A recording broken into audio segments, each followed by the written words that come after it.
बेटा आप अपना कैमरा और माइक प्लीज ऑफ रखिएगा, अदरवाइज हम ऑफ करेंगे। आप कर लेंगे खुद से?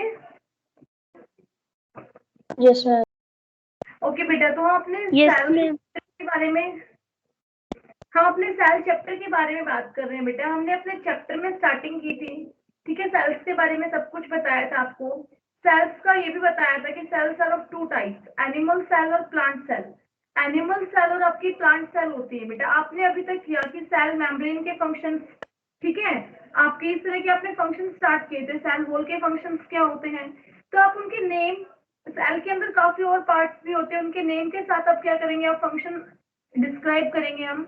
तो सबसे पहले आज हम जो स्टार्ट कर रहे हैं वो डायग्राम बनाना स्टार्ट कर रहे हैं। हम आपको नेम इंट्रोडक्शन कराएंगे, ठीक है। आपके जब भी स्कूल में कोई न्यू स्टूडेंट आता है, आप न्यू आते हैं, क्लास में जाते हैं, तो टीचर आपको क्या करता है, सभी से इंट्रोड्यूस कराता है। सबसे पहले आपको उनके नेम बताता है। आफ्टर दैट आपका उनका कंप्लीट एक्सप्लेनेशन की she is good in mathematics, she is very good girl, she is very discipline girl, ठीक है। तो आपको फिर उसके बाद आपको क्या करते हैं, कुछ क्वालिटीज बताना स्टार्ट करते हैं।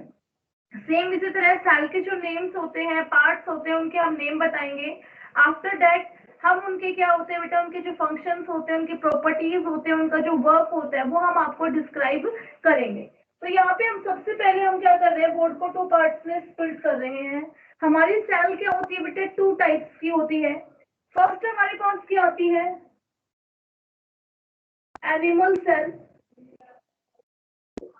ओके। और सेकेंड हमारे पास क्या आती है बेटा, प्लांट सेल आती है। तो मे बी आज आप डायग्राम ही कर पाएंगे, इतना ही टाइम हमारे पास रहता है बेटा। एनिमल सेल और प्लांट सेल के लिए आप देखेंगे काफी बुक्स में, वेरियस बुक्स में उनके डिफरेंट शेप है। बट नॉर्मली हम जो एनिमल सेल होते हैं उनकी शेप को हम इस तरह से ले रहे हैं, ठीक है। हम ये क्या कर रहे हैं, हम अपने एनिमल सेल की शेप को कंसिडर कर रहे हैं। हमने जैसे आपको पहले कहा था कि आपके सबसे पहले जो सेल की बाउंड्री होती है, ठीक है, आपकी जो यहाँ पे सेल की जो ये बाउंड्री है, इसको हम थोड़ा सा थिक करेंगे बेटा, थोड़ा सा क्या करेंगे, इसको थिक, क्योंकि हमारी सेल बाउंड्री होती है, सेल मेम्ब्रेन होती है, जिसको हम प्लाज्मा मेम्ब्रेन भी कहते हैं। तो हम इसको सबसे पहला काम हमारा क्या है, इसको थोड़ा सा थिक करने का। तो आप मेरे साथ साथ प्लीज बेटा, आप बाद में नहीं बना पाएंगे तो आप मेरे साथ साथ आप अपना बनाते जाइए। मैम इन रफ और इन फेयर? बेटा इन योर रफ नोटबुक, आपको फेयर के लिए तो हम आपको पहले डायग्राम बना के दे देंगे आपके नोट्स में। पहले अब आपको प्रैक्टिस करनी है, तो प्रैक्टिस आपको कहाँ करनी होती है, रफ में करनी होती है। तो प्लीज आप अपने डायग्राम की प्रैक्टिस कीजिए मेरे साथ। आप इसको डबल लाइनिंग कर लीजिए, बाउंड्री कर लीजिए, ठीक है, थिक कर लीजिए थोड़ा सा, क्योंकि आपको किसी भी चीज का कवर है, कवर को आपको करने के लिए क्या करना पड़ता है, थोड़ा सा थिक करना पड़ता है।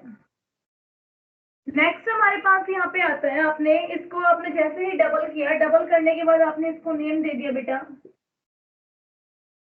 आप थोड़ा सा इसको रबी कर देते हैं, उसके बाद बनाएंगे प्लांट सेल का। सेल मेम्ब्रेन, क्या नाम दिया आपने उसको, सेल मेम्ब्रेन नाम दिया बेटा, ठीक है, जिसके अपने फंक्शंस भी किए। अगर आप इसके सेल मेम्ब्रेन के नेम के साथ आप इसका सेकेंड नेम क्या होता है बेटा, प्लाज्मा मेम्ब्रेन। तो डायग्राम आपको काफी चीजें लर्न करने में आपकी हेल्प करेगा, ओके। आपने उसके बाद कहा था कि जो सेल मेम्ब्रेन होती है वो प्रोटीन्स एंड लिपिड्स की बनी होती है, और इसके अंदर एक लिविंग कंटेंट होता है जिसको हम क्या कहते हैं, प्रोटोप्लाज्म कहते हैं। क्या कहते हैं बेटा हम उसको, प्रोटोप्लाज्म। एक लिविंग कंटेंट होता है प्रोटोप्लाज्म, ठीक है। प्रोटोप्लाज्म का आपने नाम क्या दिया, जस्ट म्यूट बेटा। आपके सेंटर में यहाँ पे क्या होती है, एक न्यूक्लियस होती है। सेंटर में क्या होती है, एक न्यूक्लियस होती है, ठीक है। वो हमारे पास कैसी होती है, डबल मेम्ब्रेन होती है, ठीक है। उसमें कैसी मेम्ब्रेन होती है बेटा, डबल मेम्ब्रेन होती है वो,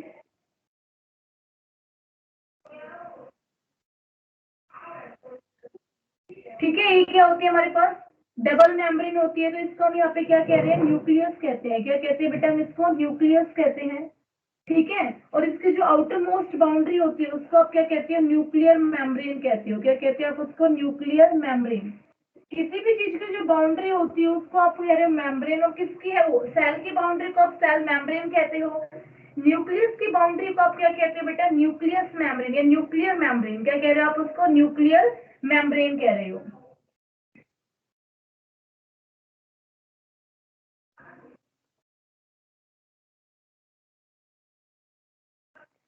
ठीक है। अब इसके बाद हमारे पास यहाँ पे क्वेश्चन आता है, वो क्वेश्चन किस तरह से आ रहा है, आपने कहा था कि प्रोटोप्लाज्म होता है, but protoplasm is a combination of the cytoplasm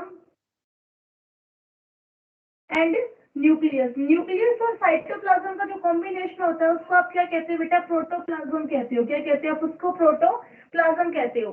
and protoplasm is known as the living content of the cell. Cell का क्या होता है, आपके पास एक लिविंग कंटेंट होता है जिसको आप यहाँ पे क्या कह रहे हो, प्रोटोप्लाज्म कह रहे हो। ओके, साइटोप्लाज्म हो गया। आपने कहा कि इसके अंदर साइटोप्लाज्म क्या होता है, जो एक लिक्विड होता है, जेली लाइक लिक्विड इस सेल के अंदर फिल होता है, उसको आप यहाँ पे क्या कहते हो बेटा, साइटोप्लाज्म कहते हो। क्या कहते हो, साइटोप्लाज्म। साइटोप्लाज्म के अंदर वेरियस मैनी क्या होते हैं बेटा, आपके ऑर्गेनल्स भी होते हैं। जस्ट वेट बेटा,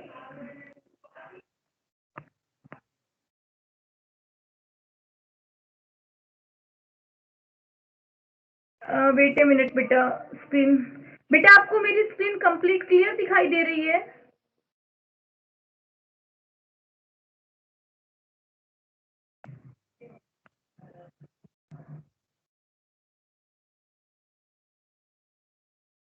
जस्ट वेट ए मिनट बेटा।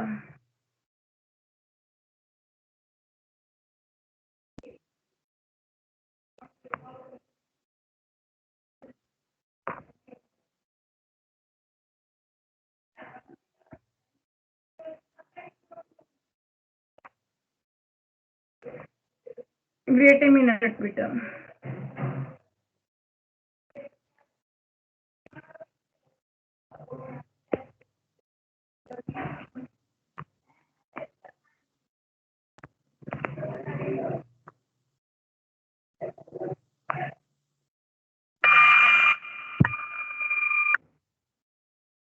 बेटा, आप में से कोई भी मेरी स्क्रीन को पिन कर सकता है?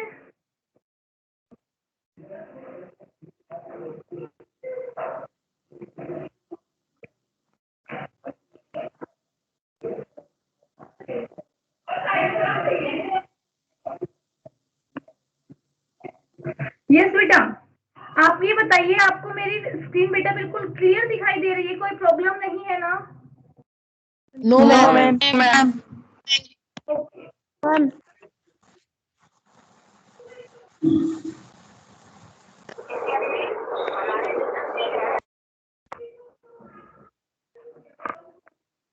बेटा, यहाँ पे हम बात कर रहे थे कि सेल मेम्ब्रेन होती है, न्यूक्लियस होती है, न्यूक्लियर मेम्ब्रेन और साइटोप्लाज्म। तो आपका जो साइटोप्लाज्म होता है उसमें क्या होता है बेटा, हमारे पास वेरियस ऑर्गेनल्स होते हैं। ठीक है, हमारे पास क्या होते हैं, वेरियस ऑर्गेनल्स होते हैं। ऑर्गेनल्स का मीनिंग हम यहाँ पे कह रहे हैं कि जैसे हमारे जेली है, जेली के अंदर क्या होते हैं, काफी और सिस्टम्स होते हैं। ठीक है, हम उनके बारे में अभी हम बात करेंगे कि हमारे वेरियस सिस्टम्स जो होते हैं उनका हमारा नेम किस तरह से आता है। तो देखिएगा, आपके न्यूक्लियस के अंदर भी हमारे पास क्या होता है, एक लिक्विड फिल होता है। न्यूक्लियस के अंदर भी हमारे पास क्या होता है बेटा, लिक्विड फिल होता है। ठीक है, न्यूक्लियस के अंदर हमारे पास इस तरह से क्या होते हैं, हेयर लाइक क्या होते हैं बेटा, हमारे पास क्रोमोसोम्स होते हैं। क्या होते हैं हमारे पास, क्रोमोसोम्स होते हैं, याद रखिएगा। ठीक है, न्यूक्लियस के अंदर हमारे पास सेंटर के अंदर एक क्या होता है हमारे पास, इस तरह से न्यूक्लियोलस होता है। क्या होता है बेटा हमारे पास, न्यूक्लियोलस। फर्स्ट हमारे पास हमने कहा कि इसके अंदर आपके पास क्या होते हैं, थिन आपके थ्रेड लाइक स्ट्रक्चर होते हैं जिसको आप क्या कहते हो, क्रोमोसोम कहते हो। उसके बाद आपने न्यूक्लियस के अंदर भी क्या बताया, एक सेंटर होता है जो न्यूक्लियस को ऑपरेट करता है। देखो बेटा, वन बाय वन बताते हुए चल रही हूँ मैं आपको। सेल हो गई, साइटोप्लाज्म, प्रोटोप्लाज्म। न्यूक्लियस हमारी नई थिंग आई थी, तो न्यूक्लियस को हम एक नाम से जानते हैं बेटा। न्यूक्लियस का नेम हमारे पास क्या आता है, हेड क्वार्टर। क्या आता है हमारे, head quarter of the cell. If anyone ask you that what is the, या कह सकते हैं who is the head quarter of the cell, आपके सेल का, एनिमल सेल का जो हेड क्वार्टर है वो हमारे पास कौन है? तो हेड क्वार्टर हमारे कौन होता है बेटा, न्यूक्लियस होती है। कहीं क्या होती है हमारी, न्यूक्लियस होती है। ठीक है, न्यूक्लियस हमारी हेड क्वार्टर होती है। इट मीन्स हेड क्वार्टर का मीनिंग हमारे पास कि जो कंप्लीट सेल का जो फंक्शंस परफॉर्म करते हैं, ठीक है, कि क्या चीज क्या फंक्शन करेगी, that all depends on the nucleus. ठीक है, वो कौन डिपेंड करती है, न्यूक्लियस करती है कि किस चीज को एंट्री कराना है, एग्जिट कराना है, कोई कैसे क्या वर्क करेगा। ठीक है, हेड मेंबर हमारे पास कौन है, न्यूक्लियस है। न्यूक्लियस के अंदर भी अब हमारे पास एक सेंटर में एक आपके पास बताया हुआ है कि इसका भी एक सब्स्टिट्यूट होता है जिसको हमने क्या नाम दिया, न्यूक्लियोलस। और इसमें थ्रेड लाइक स्ट्रक्चर होता है जिसको हम क्या कहते हैं बेटा, क्रोमोसोम। हम कहते हैं कि हमारे जो फेस है वो हमारी मदर पे जाता है, पापा पे जाता है, फादर पे जाता है। That all depends on the chromosomes. Chromosomes के भी आगे डिस्क्रिप्शन हम करेंगे, ठीक है। अभी आप सिर्फ नेम तक रखिएगा। न्यूक्लियोलस हो गया, क्रोमोसोम हो गया। अब आपके न्यूक्लियस के चारों साइड इस तरह से आपके पास क्या होती है बेटा, जैसे स्टैक लाइक, क्या कह सकते हैं, जिग जैग, ठीक है। ऐसे आपके स्नैक लाइक आपके पास क्या है बेटा, कर्व लाइंस है। और इनके अंदर क्या होते हैं, इस तरह से आपके डॉट डॉट बने हुए हैं। क्या बने हुए हैं, हमारे डॉट डॉट बने हुए हैं, ठीक है। तो इनको हम क्या कहते हैं बेटा, एंडोप्लाज्मिक रेटिकुलम। क्या कहते हैं हम इनको, एंडोप्लाज्मिक रेटिकुलम, ठीक है। इनका नेम आता है हमारे पास एंडोप्लाज्मिक रेटिकुलम, जिसके हम शॉर्ट फॉर्म हम हर चीजों को बोलते हैं तो उसको हम क्या कहते हैं बेटा, ईआर। क्या कहते हैं हम, ईआर। यहाँ पे ईआर हमारे 2 टाइप्स की होती है। अगर यहाँ पे डॉट डॉट लगे हुए हैं जिसको हम कह रहे हैं, तो यहाँ पे अगर आपने देखा तो इनको हम क्या कहते हैं, रफ ईआर। कहने का मतलब RER, रफ एंडोप्लाज्मिक रेटिकुलम। और जहाँ पे आपने कोई एरो नहीं लगा रखे उनको हम क्या कहते हैं बेटा, स्मूथ ईआर, ठीक है। कहने का मतलब स्मूथ एंडोप्लाज्मिक रेटिकुलम, RER और SER। एंडोप्लाज्मिक रेटिकुलम होते हैं हमारे पास। ये हमारे पास क्या होते हैं बेटा, 2 टाइप्स के होते हैं, ठीक है। एक हमारे पास स्मूथ होते हैं और एक हमारे पास क्या होते हैं बेटा, हार्ड होते हैं। और अब आप ये देखिएगा कि इसके अंदर जो यहाँ पे डॉट डॉट लगे हैं इनको हम क्या कहते हैं बेटा, इनको हम एक नेम देते हैं राइबोसोम्स। आज आपका वर्क है सिर्फ इस डायग्राम को लर्न करना। इनके फंक्शंस हम आपको कल कराएंगे, अभी आप सिर्फ इस डायग्राम को लर्न कीजिए।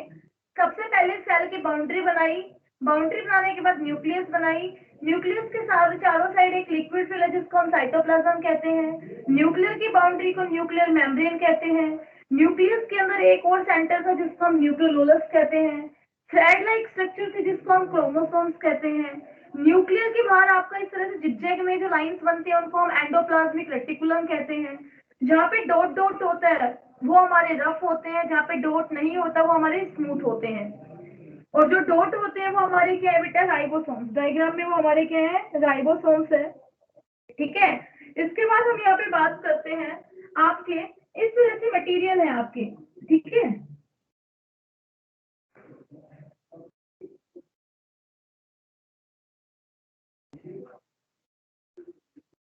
आपका इस तरह से डायग्राम बना हुआ है, ठीक है। आपको दिखाई दे रहा है कि आपका ओवल शेप में कुछ बना हुआ है। उसको आप यहाँ पे क्या कह रहे हो बेटा, माइटोकॉन्ड्रिया। क्या कहते हैं आप उसको, माइटोकॉन्ड्रिया, ठीक है। हम उसको क्या कहते हैं बेटा, माइटोकॉन्ड्रिया कहते हैं। इसका अनदर नेम होता है बेटा, power house of the cell. आपकी बॉडी के अंदर जो एनर्जी होती है वो सब कहाँ से जनरेट होती है, आपकी माइटोकॉन्ड्रिया से जनरेट होती है, सेल्स के अंदर होता है। तो इसीलिए हम इसको क्या कहते हैं, power house of the cell.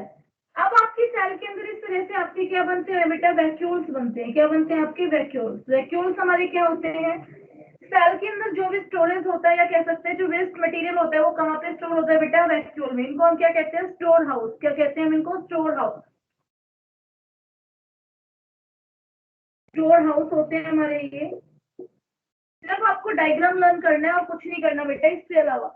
इसके बाद आपका यहाँ पे आता है कि आपने माइटोकॉन्ड्रिया बना दिया, गोल्गी बॉडी, ठीक है। तो गोल्गी बॉडीज के लिए आप शेप लेके आते हैं। तो इस तरह से देखिएगा, आपकी जैसे बोट लाइक होती है ना, सैक लाइक जिसको हम कहते हैं, ऐसी शेप को हम क्या कहते हैं बेटा, गोल्गी बॉडीज कहते हैं। क्या कहते हैं हम इनको, गोल्गी बॉडी, ओके। आपके इस तरह से सेल के अंदर क्या होते हैं, सेंटर में इस तरह से छोटे छोटे गोल गोल आपकी चीजें होती है जिसको आप क्या कहते हैं, लाइसोसोम्स। लाइसोसोम्स, लाइसोसोम्स को आप किस नेम से जानते हैं, सुसाइड बैग। मेरा थोड़ा टिपिकल डायग्राम लगेगा बट आप जैसे ही नेम लर्न करना स्टार्ट करेंगे आपको बहुत इजी लगने वाला है। फिर रिपीट कर रही हूँ, न्यूक्लियस बना, सॉरी सेल बनाना, सेल की बाउंड्री को आप यहाँ से स्टार्ट करना, नेम लर्न करना। सेल मेम्ब्रेन, अंदर जो लिक्विड है उसको साइटोप्लाज्म कहते हैं। न्यूक्लियस है उसको न्यूक्लियस कह रहे हैं, उसकी बाउंड्री को न्यूक्लियर मेम्ब्रेन कह रहे हैं। पावर हाउस हमारा माइटोकॉन्ड्रिया है। वैक्यूल्स होते हैं, ये जिगजैग बनाए हुए ही हमारे पास एंडोप्लाज्मिक रेटिकुलम होते हैं। जहाँ पे डॉट लगे हुए वो रफ है, जहाँ पे डॉट नहीं लगे वो स्मूथ है। और डॉट हमारे क्या होते हैं बेटा, राइबोसोम्स होते हैं। गोल्गी बॉडीज कर दी हमने, ठीक है। और उसके बाद हमने यहाँ पे क्या कर लिया बेटा, लाइसोसोम्स कर लिए। इसके बाद हम यहाँ पे एक और सेंटर में कर रहे हैं, ये हमारे पास क्या होते हैं बेटा, ऐसे सेंट्रोसोम्स। इनको हम क्या नाम देते हैं, सेंट्रोसोम्स, ठीक है।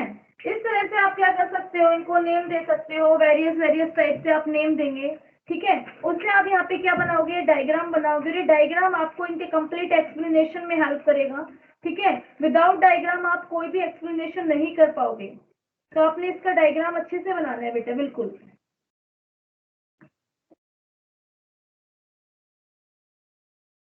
याद रख सकते हो।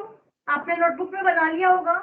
कैसे बनाया आपने, सबसे पहले cell, nucleus, nuclear membrane. Learn कर लीजिए कि कितने नेम है, आप हमारे साथ लर्न कीजिए। Cell membrane, cytoplasm, cell membrane, nucleus, nuclear membrane, chromatin, ये जिसको हम क्रोमोसोम्स कह रहे हैं, न्यूक्लियोलस, ठीक है। Cytoplasm, mitochondria, vacuole, ribosomes, smooth endoplasmic reticulum, rough endoplasmic reticulum, Golgi bodies, lysosomes, centrosomes, ठीक है। ये सब हमारे क्या है, इसके नेम है। आप इनको लर्न कर सकते हो, आपको कोई इशू नहीं होगा। आप सिर्फ नेम लर्न कीजिए। इसके बाद आपके जो एक्सप्लेनेशन होते हैं वो हम आपको कराएंगे। तो सबसे पहले हम आपके डाउट्स लेते हैं, आपको इन नेम्स में कहाँ प्रॉब्लम है। After that one by one हम इनके क्या कराएंगे, आपको एक्सप्लेनेशन कराएंगे। यस बेटा, please tell me if you have doubt to listen any word, to see any word, you just ask. All of you are Ma'am, able to understand this diagram. Yes beta, rough ER, smooth ER, ये सब एक ही चीजें तो हैं। बेटा एक ही होता है आपका एंडोप्लाज्मिक रेटिकुलम, बट इतना डिफरेंस है कि जहाँ पे आपके राइबोसोम्स होते हैं, राइबोसोम्स आपके अटैच होते हैं, उनको हम एक नाम देते हैं फर्दर डिक्लासिफिकेशन के लिए रफ, ठीक है। क्योंकि वहाँ पे हमारे पास क्या एक हार्ड सरफेस है। फेयर के लिए हम जैसे कहते हैं कि स्मूथ, जहाँ पे आपके राइबोसोम्स अटैच नहीं है वहाँ पे वो लेयर बिल्कुल स्मूथ है, बिल्कुल स्लिपरी है, तो हम उनको नेम दे देते हैं स्मूथ ईयर। वैसे हमारे पास एक होता है, आपके जैसे लोअर स्टैंडर्ड की बात करते हैं 8th क्लास के अकॉर्डिंग, तो हम एक नेम देते हैं ओनली, जिसका नेम क्या है बेटा हमारे पास, एंडोप्लाज्मिक रेटिकुलम। आप स्मूथ और रफ में अपनी चॉइस के अकॉर्डिंग डिपेंड करते हो। एक्सक्यूज मी मैम, यस अंदर मैम, बुक के अंदर मैम ये पूरा डायग्राम नहीं दे रखा मैम। बेटा बुक में आपको ओनली कुछ नेम्स बताए हुए हैं, कंप्लीट नहीं बताया हुआ, इसीलिए मैंने आपको कहा था कि प्लीज अपनी नोटबुक और पेंसिल लेके बैठिएगा, आप बनाइएगा, प्रैक्टिस हो जाएगी। वैसे बना बनाया हम आपको सेंड कर देंगे। हमने मैम अभी तो बना लिया मैम, पर बुक के अंदर अलग है मैम। बुक के अंदर बेटा आपके बिल्कुल शॉर्ट में नेम्स दिए हुए हैं, कुछ ही नेम्स दिए हुए हैं, और यहाँ पे हमने आपको बहुत एक्सेस में नेम्स कराए हैं, ठीक है। और आप 9th क्लास में करेंगे तो इससे भी ज्यादा करेंगे, तो आपके 8th स्टैंडर्ड के अकॉर्डिंग इतना सफिशिएंट है आपके लिए। आपने समझ में आ गया बेटा आपको ये? Yes ma'am. ओके, तो बेटा वन बाय वन फंक्शंस करा रहे हैं, प्लीज म्यूट योरसेल्फ। आप सुनिएगा, हम सबसे पहले स्टार्टिंग करते हैं सेल मेम्ब्रेन से, जिसको हम कह रहे हैं प्लाज्मा मेम्ब्रेन। तो सेल मेम्ब्रेन की तो हमने स्टार्टिंग की थी, और सेल मेम्ब्रेन को हमने एक्सप्लेन भी किया था कि सेल मेम्ब्रेन हमारे प्रोटोप्लाज्म को क्या करती है बेटा, स्टोर करती है, ठीक है, सेव करती है, प्रोटेक्ट करती है, सेल को शेप देती है। ये सब किसके फंक्शन थे, हमारे सेल मेम्ब्रेन के फंक्शन थे। आपको म्यूट करना पड़ेगा बेटा, डिस्टरबेंस कर रहे हैं।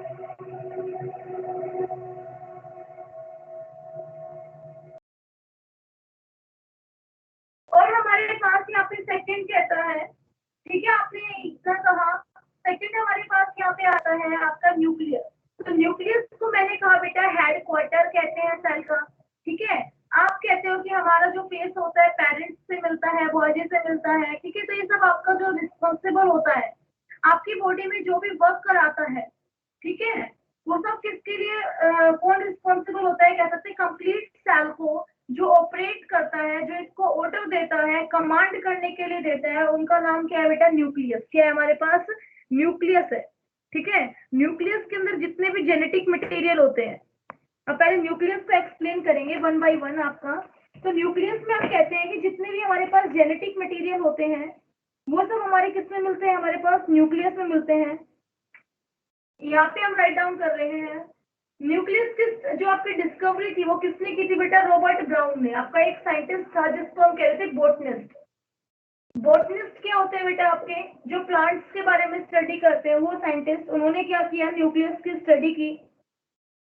आपके बोटनिस्ट साइंटिस्ट थे जिसका नाम क्या था, रॉबर्ट ब्राउन। ठीक है, और टाइम क्या था बेटा 1831। उस टाइम के अंदर उन्होंने सेल्स के बारे में कंप्लीट एक्सप्लेनेशन स्टार्ट किया। उन्होंने कहा कि जो न्यूक्लियस होती है वो हमारी एक बहुत इंपॉर्टेंट कंपोनेंट होती है। इसकी शेप कैसी होती है बेटा, स्फेरिकल शेप होती है। ठीक है, इसके अंदर से आप इसको माइक्रोस्कोप से देख पाते हो। इसके अंदर आपकी एक मेम्ब्रेन होती है जिसको हम क्या नाम देते हैं, न्यूक्लियर मेम्ब्रेन देते हैं। जैसे आपने कहा कि सेल के अंदर साइटोप्लाज्म फील होता है, ऐसे ही न्यूक्लियस के अंदर क्या फील होता है, आपका न्यूक्लियोप्लाज्म फील होता है। न्यूक्लियोप्लाज्म फील होता है। ठीक है, जैसे आपके सेल के अंदर क्या होता है, साइटोप्लाज्म फील होता है, ऐसे न्यूक्लियस के अंदर भी एक लिक्विड है जिसको हम क्या कहते हैं, न्यूक्लियोप्लाज्म कहते हैं। इसके अंदर कॉम्बिनेशन होता है हमारा, क्रोमोसोम्स भी मिलते हैं इसमें। ठीक है, और इसमें हमारे पास क्या मिलता है, न्यूक्लियोलस भी मिलता है। ठीक है, ये इसने बताया।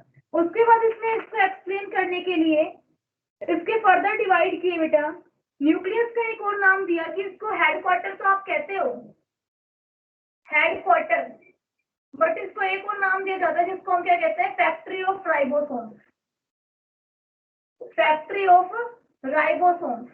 प्लीज राइट कर लीजिएगा, नोट्स में भी नहीं मिलेंगी आपको ये चीजें, कि आपके जो न्यूक्लियोप्लाज्म होते हैं और आपका जो न्यूक्लियस होता है उसको हम क्या कह रहे हैं, हेडक्वार्टर कह रहे हैं सेल का।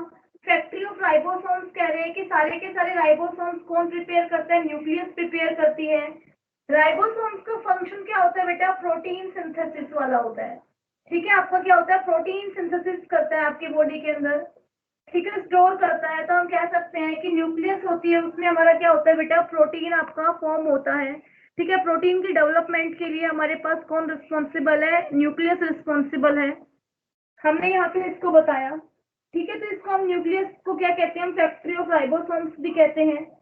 इसकी जो मेम्ब्रेन होती है वो कैसी मेम्ब्रेन होती है, पोरस होती है। कैसी होती है बेटा, हमारे पास पोरस। पोरस इसका मतलब क्या होता है कि कुछ मटेरियल अंदर भी जा सकता है, कुछ मटेरियल बाहर भी जा सकता है। तो यही रीजन है कि जब ये राइबोसोम्स बनाती है तो उनको पोरस होने की वजह से जो ईआर होती है उनको क्या कर देती है बेटा, डोनेट कर देती है, उन्हीं के पास वो रह जाता है। ओके, तो इसके बाद हमने कहा कि इसके अंदर एक सेंट्रोसोम्स, सॉरी क्रोमोसोम्स भी होते हैं। क्या होते हैं हमारे पास, क्रोमोसोम्स। आप देख नहीं पाएंगे यहाँ पे।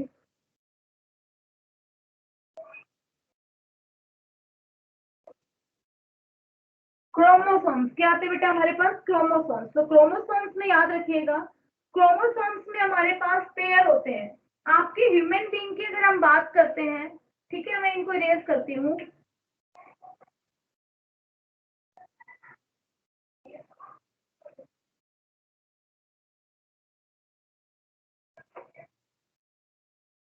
तो हम यहाँ पे क्या कह रहे हैं बेटा, क्रोमोसोम्स की बात कर रहे हैं। तो क्रोमोसोम्स में याद रखिएगा कि जो नॉर्मल ह्यूमन बीइंग्स होते हैं, ठीक है, तो हमारे पास ह्यूमन बीइंग्स क्या होते हैं, मेल होता है, एक क्या होता है हमारे पास, फीमेल होता है। ठीक है, तो मेल और फीमेल के केस में हमें यहाँ पे क्या कहने का मतलब है, हमारा क्या समझने का मतलब है बेटा, क्रोमोसोम्स हमेशा क्या आते हैं बेटा, पेयर में आते हैं। कैसे आते हैं आपके, पेयर में आते हैं। याद रखिएगा क्रोमोसोम्स हमारे कैसे होते हैं, पेयर में होते हैं। ठीक है, कैसा स्ट्रक्चर होता है इनका, थ्रेड लाइक होता है। तो आप समझ लीजिएगा कि टू थ्रेड्स है। कैसे थ्रेड है, टू थ्रेड है, उनके बीच में सेंटर में हमने क्या कर रखी है, नोट कर रखी है। तो इस तरह से आप देख सकते हैं।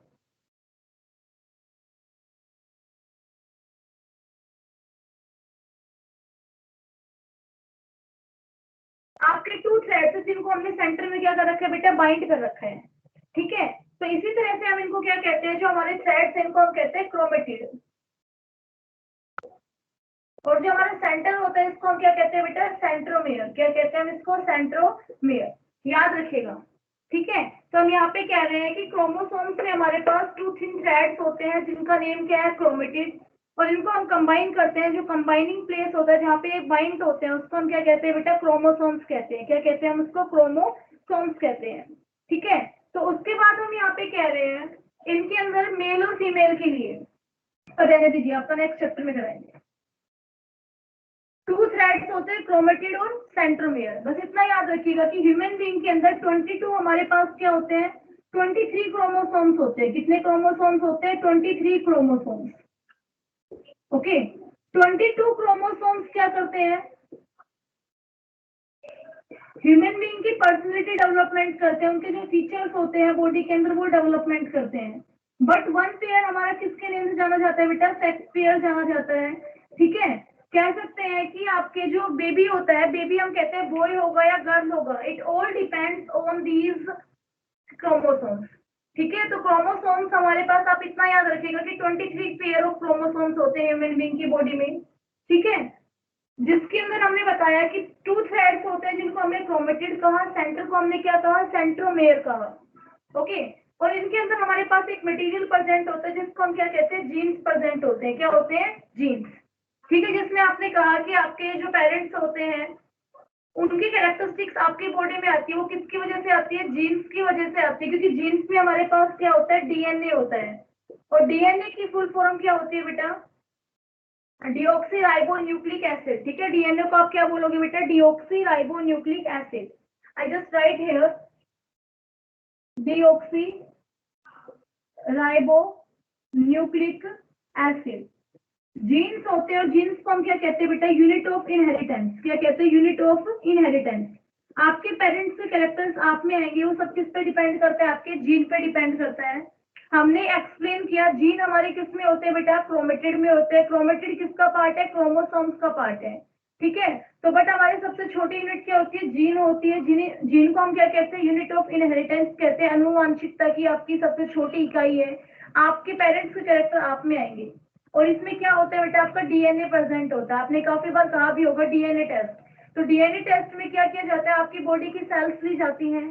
सेल्स के अंदर न्यूक्लियस होती है, न्यूक्लियस के अंदर क्रोमोसोम्स होते हैं, क्रोमोसोम्स के अंदर जीन्स होते हैं, और जीन्स के अंदर डीएनए होता है। ठीक है, उस डीएनए को लिया जाता है और फिर मैच किया जाता है कि पेरेंट्स का डीएनए और उनके बेबी का डीएनए क्या है, सेम है। तो ठीक है, उनका बेबी अदरवाइज वो क्या करता है, आपका मैच नहीं करता, तो आप कहते हो नहीं हमारा बेबी नहीं है। ठीक है, तो आप इतना कर सकते हो न्यूक्लियस के लिए। न्यूक्लियस क्या करती है बेटा, आपके सेल का ब्रेन है, हेडक्वार्टर है, आपकी फैक्ट्री ऑफ राइबोसोम्स है, और इसमें काफी अदर पार्ट्स हैं। सबके जो वर्क है वो हम अपना डेली करेंगे। ठीक है, कल भी हमारी साइंस की क्लास होगी तो हम कल अपना फंक्शन करेंगे। आपके जून में, आपका जून से पहले आपका ये चैप्टर फिनिश हो जाएगा। एक चैप्टर रहेगा बेटा आपका सिलेबस का, तो हम कोशिश करेंगे आपकी एक्स्ट्रा क्लास लेने की। अभी आपसे रिक्वेस्ट कर रहे हैं, कोई भी डाउट है अपना तो आप कंफर्म